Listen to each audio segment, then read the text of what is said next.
Donc nous voici dans la zone commerciale de Châteaubourg, qui est toute récente et sur laquelle on trouve des arceaux qui ne sont pas scellés du tout, qui ne sont même pas vissés au sol. Donc disons que la visite commence bien. Donc ici on peut voir que un autre magasin a décidé d'installer des pince-roues qui sont boulonnés au sol mais pas scellés, et on reste sur des pince-roues, donc c'est pas forcément ce qui est le plus indiqué, on va dire, pour être poli. Donc là je vais essayer de vous présenter les accès à cette zone commerciale. Donc là je suis en train de marcher sur un ancien trottoir qui a été converti grâce à deux pictos vélo tous les 20 mètres en piste cyclable. Alors soit il faut faire le tour du rond-point qui est là-bas et aller chercher, donc les magasins sont ici, soit il faut donc descendre de vélo, passer voilà, ce passage piéton, et puis de l'autre côté on arrive sur une sorte de chemin en gravier, alors qui est représenté, voilà, je ne sais pas si c'est de la piste cyclable, un trottoir, une voie verte en ville. Donc là, lors de la vidéo précédente, j'étais posté à peu près ici. Donc les magasins sont là, la piste cyclable court tout du long jusqu'ici, et donc là on est au rond-point que je vous montrais à la vidéo précédente. Donc là on a notre piste cyclable qui continue, piste cyclable obligatoire qui se ferme ici, qui s'arrête ici. Vous venez de voir un peu le climat routier de Châteaubourg, et donc là on est donc sur maintenant un trottoir, je n'en sais rien, et on peut retrouver au niveau de ce stop, enfin au niveau de ce passage piéton, un stop, et voilà. Et donc ensuite de l'autre côté, à mon avis ce n'est pas une piste cyclable, donc ça veut dire se réinsérer là, puis traverser ce rond-point. Alors ce rond-point c'est là-bas la sortie de la 4 voies, donc eh bien c'est pas le plus agréable ni le plus simple, on va dire, pour venir dans les magasins ici, alors que on a ici largement la place de faire un rond-point hollandais. Donc toujours auprès de ce même nouvel aménagement, donc là vous venez de voir pas de piste cyclable de ce côté-là, et donc ça c'est, je vais pas faire des images à chaque fois que je vais en croiser, parce que c'est à peu près la totalité de ce qui a été fait récemment au niveau plan vélo. Mais donc là on trouve un petit picto, donc pour aller le rejoindre c'est pas mal, les voitures arrivent à 50 km/h derrière vous, donc il faut réussir à les prendre grâce à cette magnifique bordure là tout du long. Il faut aller trouver un moyen de récupérer cette pseudo piste cyclable qui n'a que les pictos d'une piste cyclable. Donc là on est sur une piste cyclable, comme vous le voyez au sol.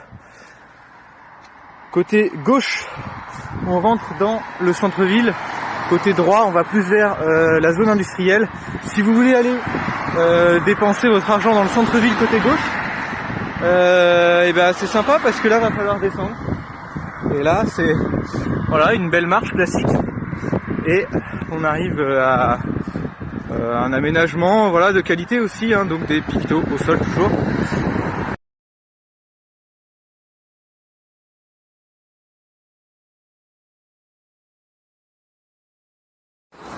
Donc voilà, donc là quand on parle de peinture, d'ajout de peinture, c'est vraiment ce qui a été fait. On voit ici le début de l'ancienne bande cyclable qui commençait ici, donc qui s'arrêtait au niveau de l'îlot. L'îlot, rien n'a été changé, mais la bande cyclable maintenant commence ici. Et donc ça ne change rien à la sécurité des cyclistes, c'est juste réellement un coup de peinture. Comme vous pouvez le voir, ça mord largement dedans. Et j'ai un thread sur ces fameux refuges piétons à Nantes, donc je pourrais le mettre ensuite en commentaire, mais voilà, ça n'apporte rien en termes de sécurité aux cyclistes de rajouter cette piste cyclable tant qu'on ne change pas l'îlot ou qu'on ne protège pas la piste. Ici on a une bande cyclable qui est historique, qui est là depuis un certain temps. Et parmi les ajouts récents, on a ces quelques pictos, donc vous en voyez un ici, et ensuite voilà ici, qui font le tour du giratoire et qui n'étaient pas là avant, et qui poussent le cycliste à se mettre bien au bord dans l'angle mort des voitures qui vont sortir là-bas, même à chaque sortie sur ce giratoire. Si mes souvenirs sont bons, l'Ifstar recommande aux cyclistes de ne pas suivre ces bandes cyclables. Et aujourd'hui, que fait Châteaubourg? Créer des bandes cyclables pour pousser les néocyclistes qui n'ont pas forcément fait de vélo-école à se mettre sur les bords.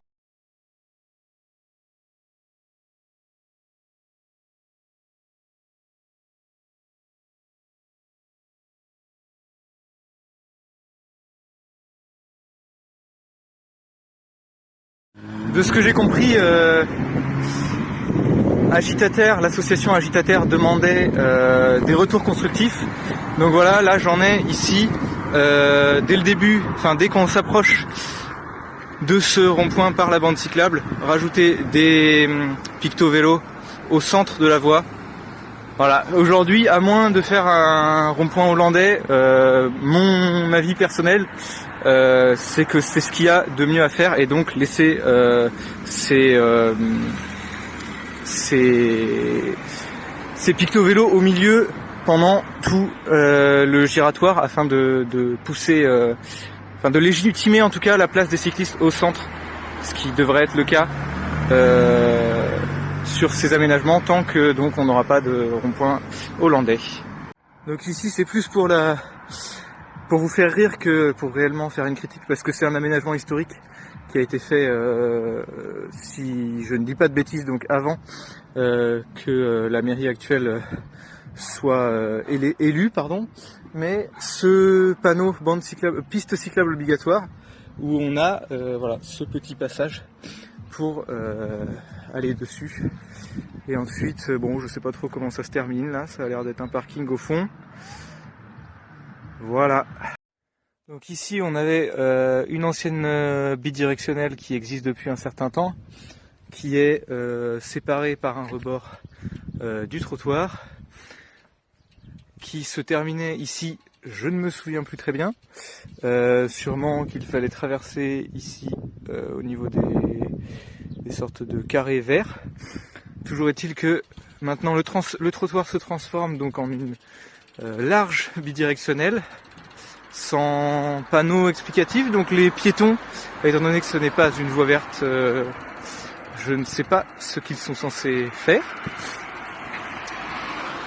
Et donc, étant donné que la mairie demande des critiques constructives, ici, je suis désolé, il n'y a rien à dire sur cet aménagement, qui n'en est pas un en fait. Je ne peux pas faire de critiques constructives. Ce que je peux dire, c'est j'aurais préféré, plutôt que d'avoir toute une ville rendue pseudo-cyclable par de la peinture tout du long, que certains aménagements, que certaines rues soient refaites, mais en dur sur plus longtemps, en bossant réellement ces projets, plutôt que de proposer quelque chose comme ceci, qui ne convient à personne. Malheureusement, on continue avec cette même critique, c'est-à-dire que là, si vous descendez de cette rue et que vous voulez continuer par ici, pardon, voilà, on a une nouvelle bidirectionnelle qui existe, qui est anciennement un trottoir. J'aurais préféré que rien ne soit fait ici, que suite au baromètre des villes cyclables de la FUB, seulement certains passages réellement problématiques soient refaits en dur. Voilà, que les points noirs réels actuels remontés par les usagers soient corrigés sans rajouter, voilà, tenter de rajouter du linéaire à bas coût qui ne va servir à rien. Dites-moi ici, combien de personnes vont, en descendant d'ici, traverser pour venir prendre cette bidirectionnelle? Personne. Et pour autant, c'était anciennement un trottoir, donc maintenant on condamne les gens qui sont marcheurs au quotidien, parce que c'est une petite ville et qui peuvent donc aller dans les commerces à proximité. On les condamne à partager le trottoir avec des cyclistes qui vont 5 fois plus vite qu'eux, 5 km/h, 25 km/h. Voilà, j'aurais préféré que seulement quelques passages soient refaits avec des vraies infrastructures. Et je pense que ça va être, si je continue à faire des vidéos ici, ça va être à chaque fois la conclusion, malheureusement. Donc voilà, je vais pas passer ma journée à faire ça. Mais voilà, les critiques constructives que j'ai à faire, c'est ça. Évidemment, sur cette même bidirectionnelle, les intersections n'ont absolument pas été traitées. Donc on a toujours la bande podotactile, on a toujours le stop qui est placé après les voies cyclables. Donc là, voilà, il n'a pas été effacé, hein, il est juste en mauvais état, il n'y en a pas d'autres de l'autre côté. Et voilà ce que j'ai à dire. Donc là, on laisse le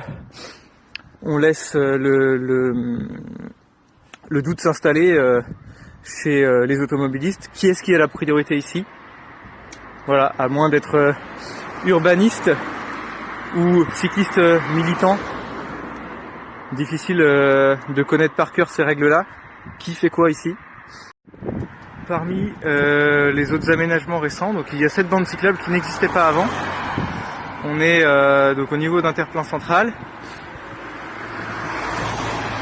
Comme vous pouvez le voir, la voie n'était clairement pas suffisamment assez large pour faire une bande cyclable. Et tout le monde mord allègrement dessus, même ceux qui font attention et qui roulent tranquillement comme cette voiture.